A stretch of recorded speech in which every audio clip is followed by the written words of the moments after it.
I call this leadership studies. You know, Herbalife's been on this quest right from the very beginning to find leadership. People who can sell the product in a leadership role, not just sell it, but get people to use it, follow up. That's called the beginning of the leadership study. Then when you become a sponsor, you study how to be a good sponsor, giving that early information, because you're that first connection that someone has with Herbalife and the story. You know, they might have heard the story, the Mark Hughes story, but now you're the person who makes it real, either by telephone or in person. So learning to lead someone from what they don't know to what they should know, to give them advice on how to get started, how to get going, how to make it successful. You know, that's quite a responsibility. But that's what leadership is all about. Yes, it's a new opportunity, but it's also a new responsibility. And so I like to go through these leadership studies because we should all continue to be students. Many of you have already become leaders, but here's the key, and that is to be a student leader. Always studying ways to make your leadership more effective, your communication more dynamic, your understanding more expansive, your compassion a little deeper, your willingness to listen, you know, a little better, comprehending and turning it into something valuable that you can give back, that mechanism now starts to work better and better, working better as each year passes. A student leader. And leaders, of course, are not the only ones that need to be students. I wrote down here, the president needs to be a student. Mark Hughes has to continue to be a student. He was a founder of the company, but he's the student founder. He's the president now, but he's the student president. Continually looking for ways, whether it's style or content or product or presentation or understanding or a longer reach now than he had a few years ago. Mark is always looking for ways to be a more powerful leader of the company. Chairman of the board, what an incredible responsibility. You know, in the early years when he first got the title, that's one thing. But now, in a more mature way, he looks at this position of chairman of the board as a very incredible, responsible position. So he has to study ways now. Herbalife being traded, you know, on the open stock exchange. All of those responsibilities he didn't have when the company first got started, but he kept being a student at every position. And of course, at his level, you can imagine what the demands are to keep studying the craft, to make sure you keep up with the latest, not only in the technology of developing products, but in refining the marketing, in doing business in such a variety of countries. So the responsibility of leadership, you know, goes all the way from the top to the bottom. And wherever you find yourself today, myself in my position here, my position as a father, you've got to be a student father. If you're a mother, congratulations. I advise you to continue being a student mother. How could you be more effective as a mother this year versus last year?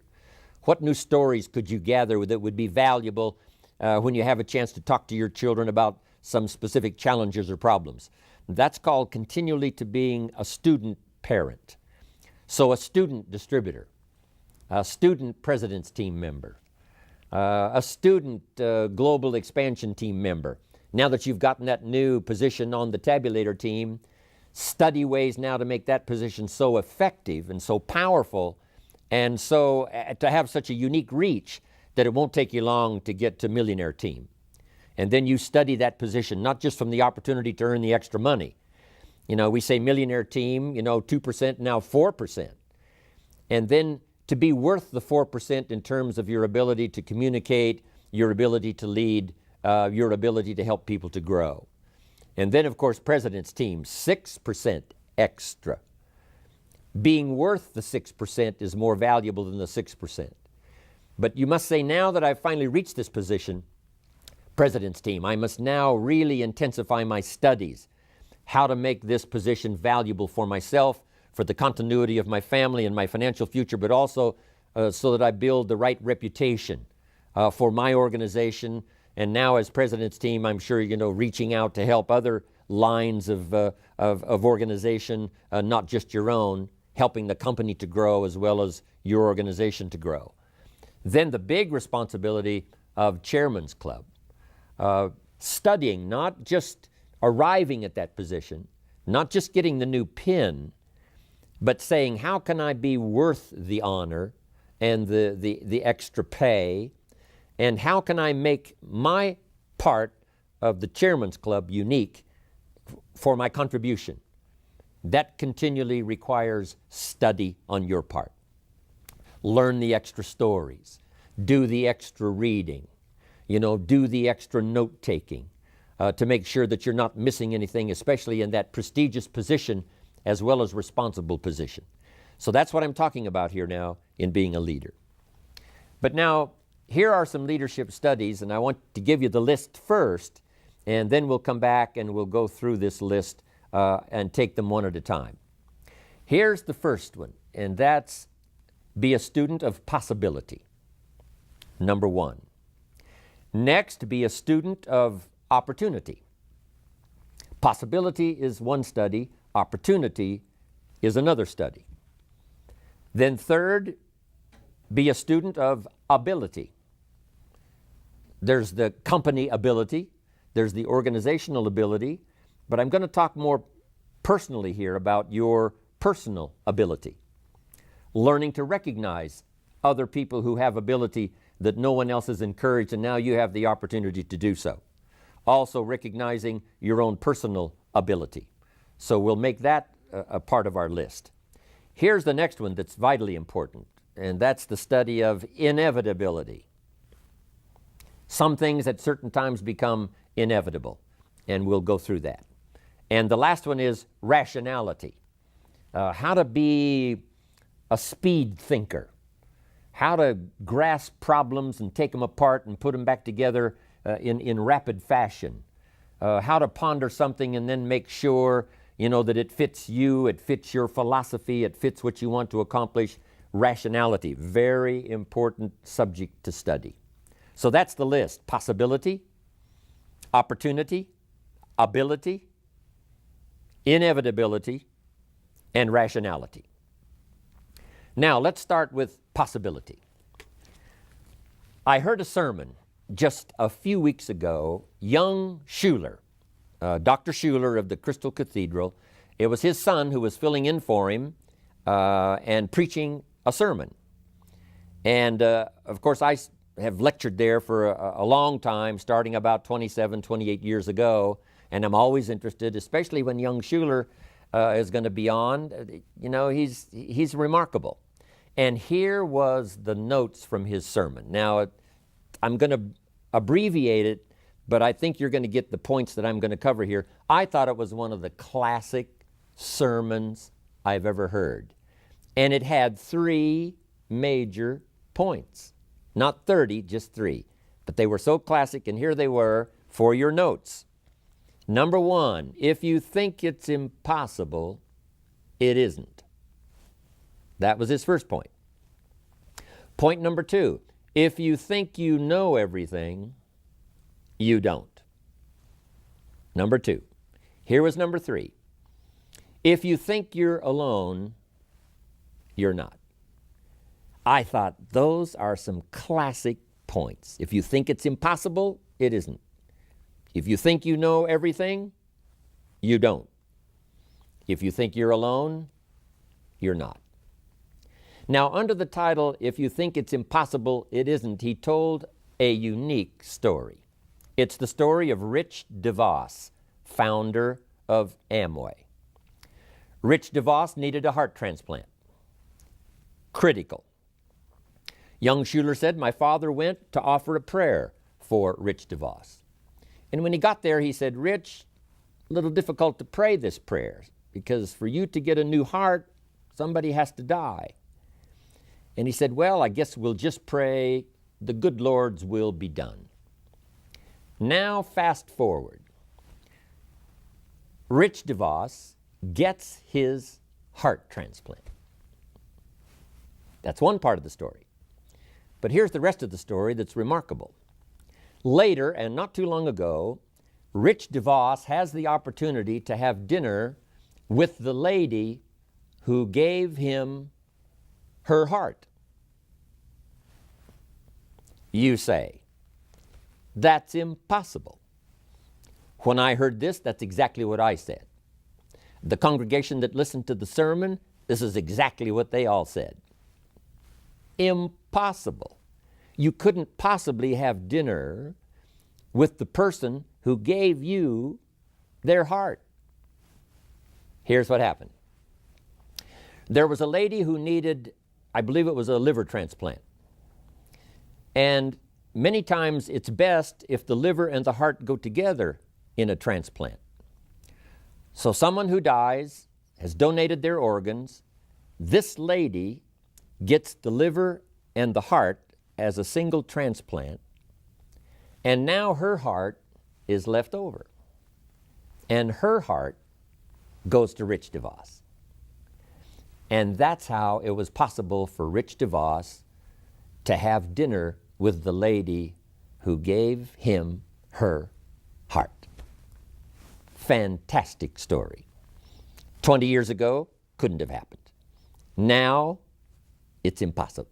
We say it's impossible, but it isn't. No telling what technology will do in the years to come. No telling what your faith can produce. No telling what can be done.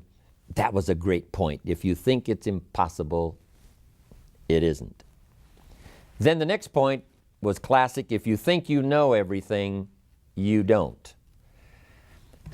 How often we've learned this, right? From the time we were just young until probably the present time, to where there were times along the way when we thought we knew it all. You know, we thought we knew everything. We thought we had it down. We thought we had it made. You know, we thought we had this one locked. And sure enough, we were surprised later that we didn't know everything. We thought we had the answer to this problem. We thought we had all the answer. But as it turned out, sure enough, we didn't have all the answers. Always surprised, thinking we know everything, thinking we've got it. Then sure enough, something comes along to prove us wrong. But that's how we grow.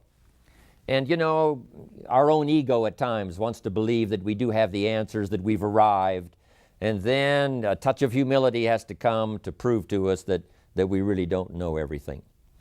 We think we know everything about our business, but I'm telling you, we have a lot to learn. No telling what we can do if we keep this learning process. So that was a valid point. If you think you know everything, you don't. But this next one was good. If you think you're alone, you're not. Interesting. The Pledge of Allegiance in America says one nation under God. As a country, we really believe that in America, you know, we are not alone. And sometimes all alone, meaning by yourself, doesn't mean that you are alone. Somebody's prayer reaches you. Someone's spirit reaches you. Someone's presence, even though they're not there, you know, you sense it, you feel it. The telephone rings and you pick it up, and something told you that this was going to be a call from someone that you've wanted to hear from. That unseen magic that I talked about in my San Francisco presentation. It's always there. So we do believe when you think you're alone, you're not. Sometimes when I finish a rally or the extravaganza or some other presentation, here's what I say to everyone in my audience. I promise you when I leave here tomorrow, I will not leave you behind. I will take you with me in my thoughts and in my heart.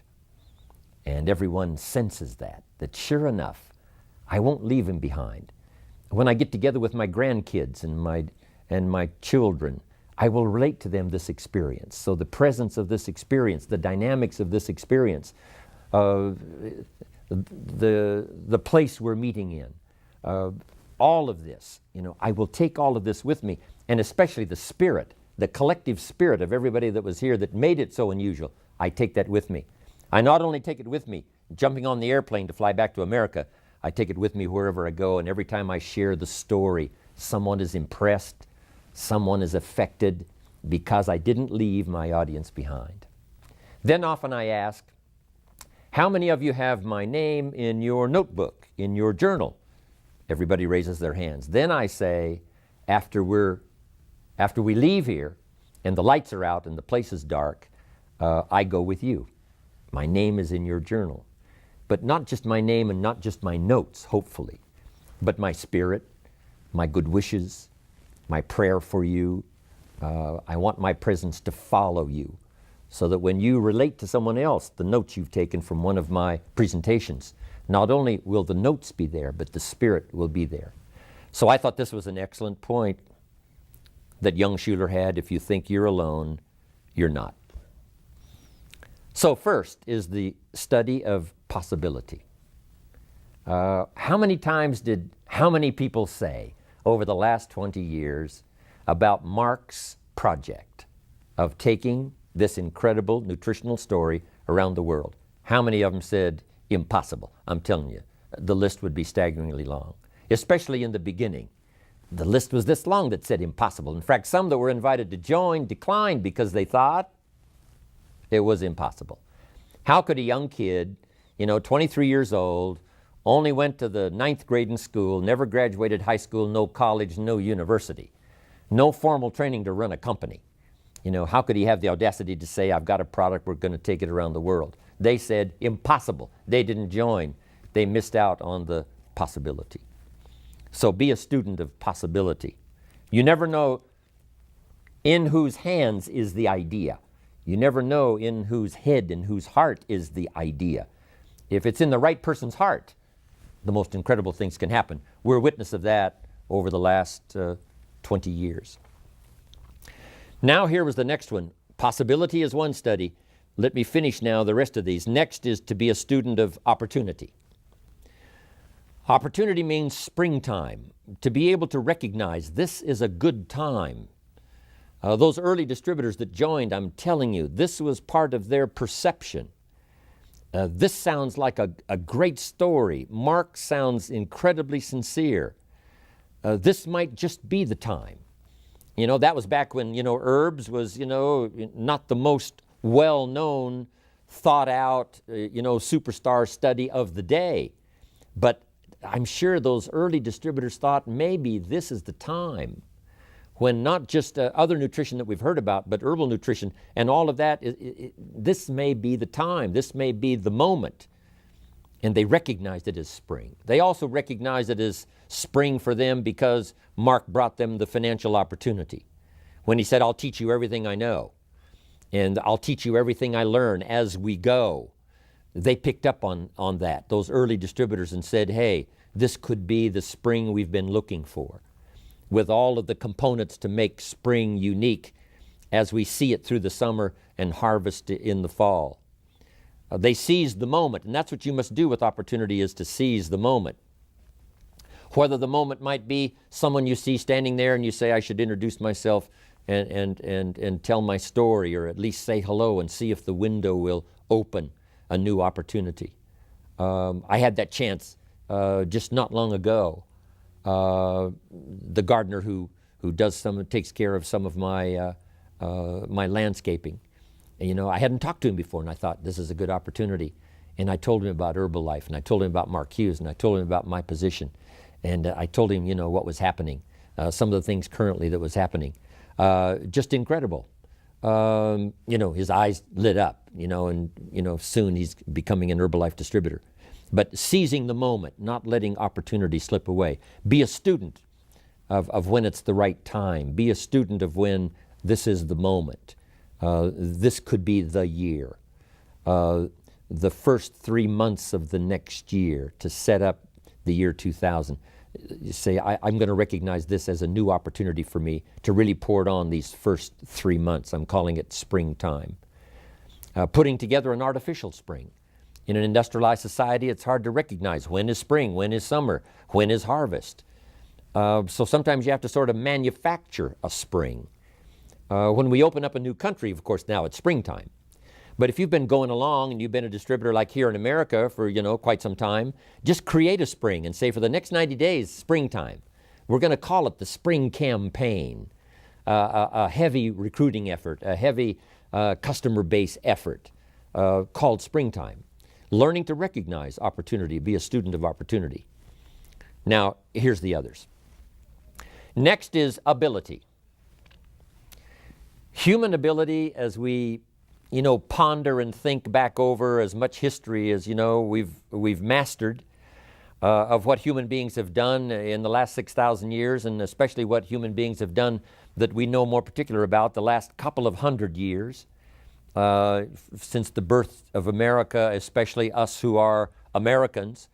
But the last, let's say, 1,000 years of the Renaissance, walking hopefully out of the Dark Ages, when there was a whole burst of freedom, of thought, craft, artist, genius, music.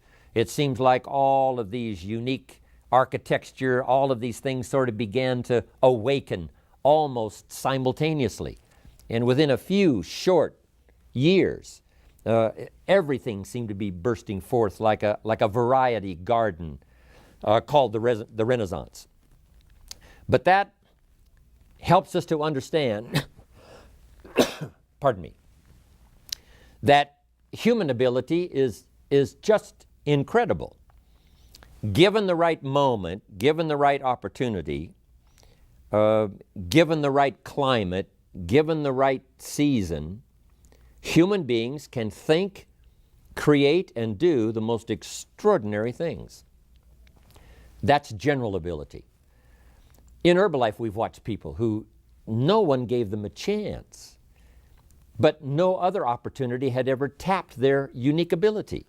It was there, but it was undiscovered. It was there, but it was unapplied. It was there, but it was lost in confusion. It was there, but nobody ever recognized it. It was there, but nobody offered them a helping hand saying, come, we'll teach. Nobody offered the opportunity to say, come, we'll recognize. We will help you start, we will help you build. Not having that opportunity before and now having it, we've watched the most extraordinary things happen with people who seemingly others said didn't have the ability, but sure enough they did. Now it's awakened.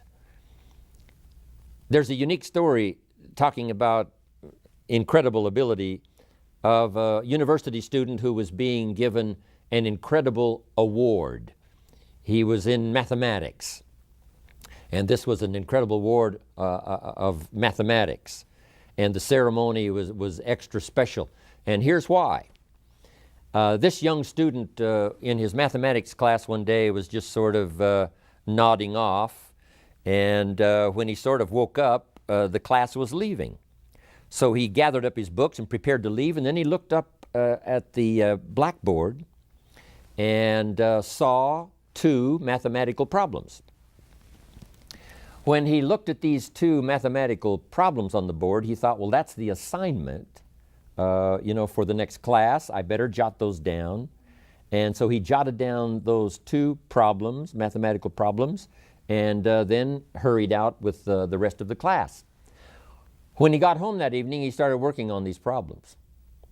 And he said, these are the toughest mathematical problems I have ever seen.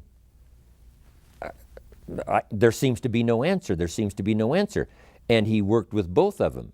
And he just literally almost tore his hair out saying, at first they seemed fairly simple, but I can see right now there is no answer. There is no answer. But finally, one of them that he had really struggled with, he finally found the answer, or thought he had the answer. And he, packed up his notes, and when the next class was opened up, he offered his paper to the teacher.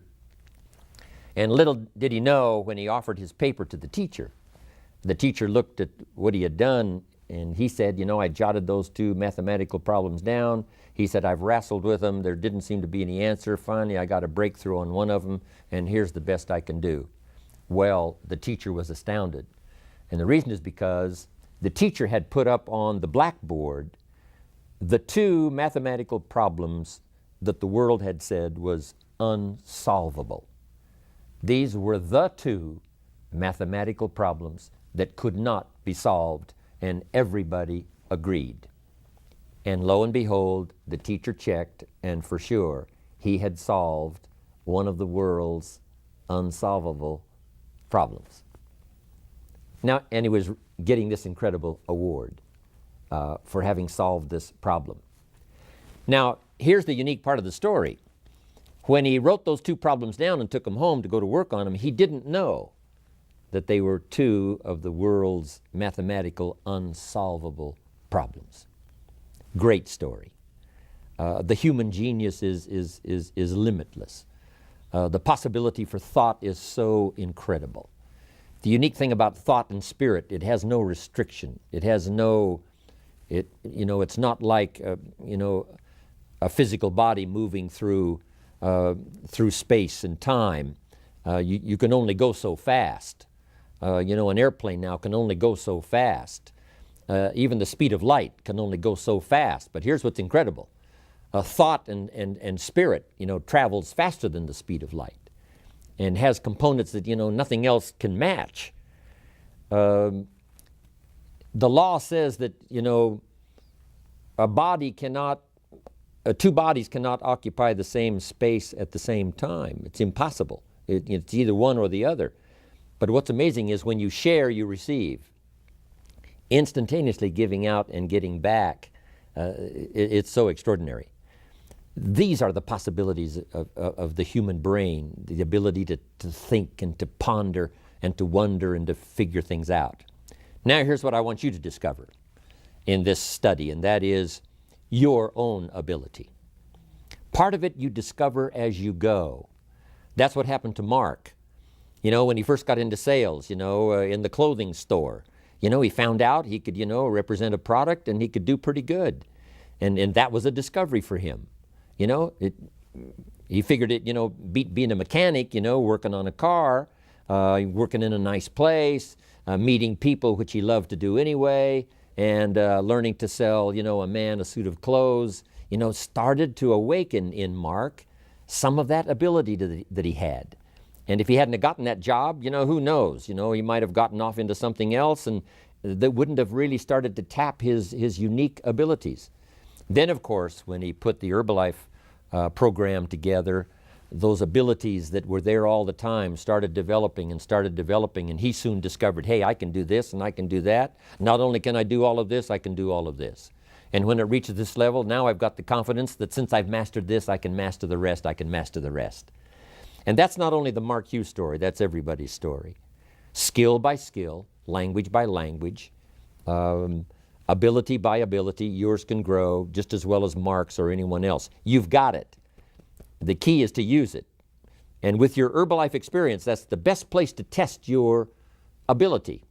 Yes, you can learn to do this, but how about this, and how about the next step, and how about the next step? Don't stop. Now that you've gotten started, don't stop on your journey to study and tap and utilize your own personal ability. Now, to finish up, here's a couple of more. Next is, as leaders, we must be students of inevitability. What is inevitable? Here's a little scene. 300 feet from Niagara Falls in a little boat with no motor and no oars. We call this scene inevitable. It's over. If you find yourself in such an unfortunate position, it's already lost. 300 feet from Niagara Falls, little boat, no motor, no oars. It's over. It's already done. Even though you haven't crashed over the falls, even though that experience hasn't yet occurred, you're now in this unfortunate position, and it's called inevitable. I raise this issue because what you don't want to be caught in is in those inevitable positions, where either through carelessness or whatever, rather than find yourself 300 feet from Niagara Falls, if someone would have painted the roar of the falls sufficiently for you way upstream, or maybe they had seen an experience of someone who reached that inevitable point, and then they were lost. If enough of those scenes were painted, then you probably wouldn't have been so careless to have found yourself in that position.